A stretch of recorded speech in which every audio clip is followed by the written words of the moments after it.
little bit more about XRP. So this was published today. This is straight from AMB Crypto. It says XRP holders should know this before opening a short position, because you know what? My thing is this: I would never want to short XRP. I got to be realistic. There's some of you guys who do this. Me, I'm holding XRP. I'm not looking to short it. Says, according to a recent tweet, Ripple has made significant strides, of course, in both France. Remember, we just saw that guy talking about it. And Sweden.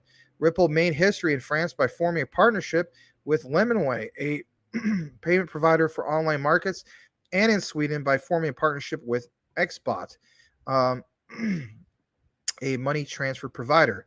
Ripple will work with these monetary service companies to offer on-demand liquidity (ODL) services as part of the cooperation. Bullish on XRP? Well, I am.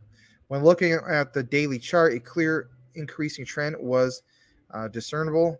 With the help of the price range, the rising trend line demonstrated that XRP has increased in value by more than 70% since the beginning of the bull run. Bollinger Band, however, revealed that XRP's price was quite volatile. In spite of this, a narrowing band of prices has been observed, suggesting that stability in price movements may be on the horizon. Me personally, okay, that may be true.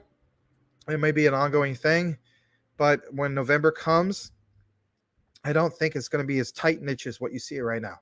So if you're the type of person in which you're going to short this until then, hey, that's on you. I get it. Me personally, I'm not going to do that. But if that's the case and you feel as though, well, it's a great time to short it before we get into November, I could kind of understand where you're coming from. But for the most part, I will not short. It's just something I don't, it's not my cup of tea. It says the long MA appeared to be providing support for the asset, although there was an indication of a bull run on the daily time frame, as was also seen in the relative strength index (RSI). The price was not doing too well. It's indicated by the positions of both MAs. It ranged from 0.4139 to 0.4449, appeared to be the new support level, while resistance was seen between about 53 cents to 56 cents. And here's some of the indicators for that. We'll blow that up.